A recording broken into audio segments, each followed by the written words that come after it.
সকাল সকাল চলে আসলাম একদম বাগানে, কারণ বাগানে আজকে সবজি তোলার কাজ ছিল। তো দেখো সবজি তুললাম, খেতে মাত্র দুটো মানুষ বাড়িতে, অথচ বাগানের সবজি দেখো ব্যাগ ব্যাগ ভর্তি। আসলে যা খাচ্ছি তো খাচ্ছি, আরও একে ওকে সব দানপত্র করা হচ্ছে।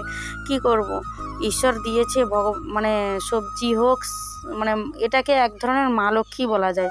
সে ধান চাল সবজি টাকা পয়সা এগুলো সত্যি ঈশ্বরেরই দান।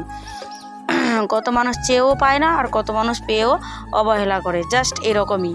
তো দেখো এখানে আমি অনেক সবজি তুলে নিলাম। আসলে বাবু যাবে দেশের বাড়ি চাল আনতে, তো ভাসুর আর যা ওরা চাল করে রেখেছে সেদ্ধ করে, তো সেই কারণে যাবে। তো আমি ভাবলাম যেহেতু যাবে, তো সেই কারণে ব্যাগ ভর্তি করে সবজি দিলে ওরা অনেক খুশি হবে। কারণ ওই দিকে এতটা সবজি হয় না, মানে আমাদের দেশের বাড়ির দিকে এতটা কিন্তু সবজি হয় না। তো বাড়িতে কিছু থাকবে আর কিছু একজনকে দেবো বলেছি, তো সেই কারণে সে সকালে আসবে তাকে দেবো। তো ঠিক আছে। তো দেখো সকালের কাজকর্ম শুরু করে দিয়েছি অলরেডি, ঘর ঝাড়ু লাগা থেকে করে পোছা লাগানো শুরু করে দিলাম। তো সকাল মানেই কাজ, তোমরা সবাই জানো, সকাল মানেই মেয়েদের কোনো বিশ্রামের কোনো বেলাই নেই। তারপরে ওদিকে মিস্ত্রিটা চলে এসছে। তো দেখো এখানে মিস্ত্রিদের জন্য চা হয়ে গেছে।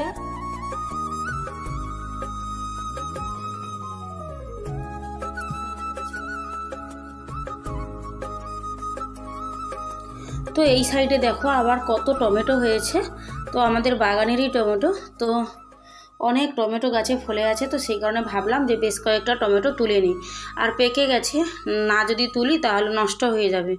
তো দেখো এখানে দেখো আমাদের বাগান থেকে কতগুলো টমেটো তুলে আনলাম, একদম আমাদের বাগানেই হয়েছে। এই বেগুনও আমাদের বাগানের। আর বাবু এখানে শুয়ে ল্যাপটপ দেখছে, পড়াশোনা করছে ও।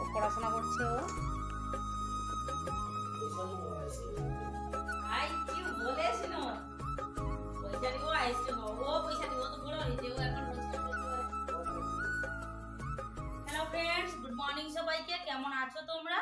আশা করছি সবাই অনেক ভালো আছো, অনেক সুস্থ আছো। তো এই কামনাই করি সবার জন্য অনেক অনেক ভালোবাসা তো অবশ্যই কামনা করতে পারি, সুস্থতা কামনা করতেই পারি। তো বন্ধুরা, ছোটদেরকে অনেক অনেক স্নেহ ভালোবাসা, বড়দেরকে প্রণাম জানিয়ে শুরু করছি আজকের ব্লগ। আর তোমরা যারা আমার ব্লগ দেখছো তাদেরকে অসংখ্য অসংখ্য ধন্যবাদ জানাই। তো বন্ধুরা, আজকে আমার কাজকর্ম সেরকম বেশি কিছু নেই, সকাল থেকে যেরকম কাজ সারা আমি সেরে নিয়েছি। তো এখন আমরা যাব, আমাদের এখানে পাশের ক্লাবের একটা অনুষ্ঠান আছে, তো সেই উপলক্ষে আজকে মহতী অনুষ্ঠান আছে। তো সেই মহতী অনুষ্ঠানে আজকে খিচুড়ি প্রসাদের নিমন্ত্রণ। তো সবাই আমরা যাব, বাবা চলে গেছে, আর বাবু বেরিয়েছে, আমিও বেরিয়েছি। আর যেহেতু এইখানেই যাব, তো সারাদিন ফাঁকি আছে না, ফাঁকি মারার কিছু নেই, রান্না বান্না নেই, মানে সত্যি কাজ নেই, জাস্ট ফোন নিয়ে বসেছিলাম। তো পুজো স্নান করে পুজোটা দিয়ে ফেলেছি, দিয়েই বেরিয়েছি। আর চলো তোমাদের সঙ্গে সবকিছু শেয়ার করবো, আর ব্লগটাকে ছোট্ট করেই বানাবো। তোমরা অবশ্যই পুরো ভিডিওটা দেখো, আর অবশ্যই তোমাদের ভালো লাগবে। আশা করি তোমরা অবশ্যই নো স্কিপ করে দেখবে, ঠিক আছে? এটা আমার অনেক অনুরোধ রইল। তো ঠিক আছে বন্ধুরা, চলো। আর আমাদের খুব চিৎকার করছে, ঘাউ ঘাউ ঘাউ ঘাউ করছে, ঠিক আছে? তো দেখো এখানে বাবু গাড়িটা মুছে নিচ্ছে ভালো করে, তো গাড়িটা বের করবে এখন। ওই বাবা দেখ পেপার দিচ্ছে লিব। ওই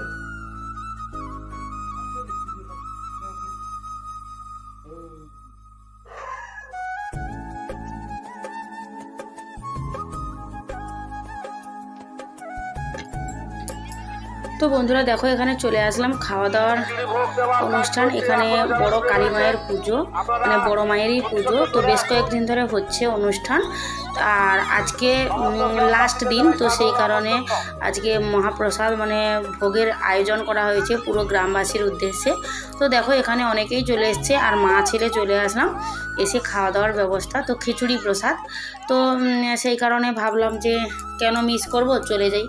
তো এই কারণেই চলে আসলাম। এখানে দেখো বিশাল আয়োজন করেছে, পরপর লোক আসছে ধীরে ধীরে। আর আমরা না ফার্স্টের দিকে চলে এসেছি, তো সেই কারণে অতটাও লোক মনে হচ্ছে না, কিন্তু ধীরে ধীরে কিন্তু প্রচুর লোক আসবে, কারণ পুরো গ্রাম নিমন্ত্রণ আছে, তো সেই কারণে। আর দেখো এই সাইডে একটা মা ছেলে বসেছি, আর এই দেখো খিচুড়ি প্রসাদ আয়োজন, তো খুব সুন্দর লাগছে। কমিটিরাও যারা ব্যবস্থাপনায় খুবই ভালো। তো এটা আমার পাতে পড়লো, এই দেখো।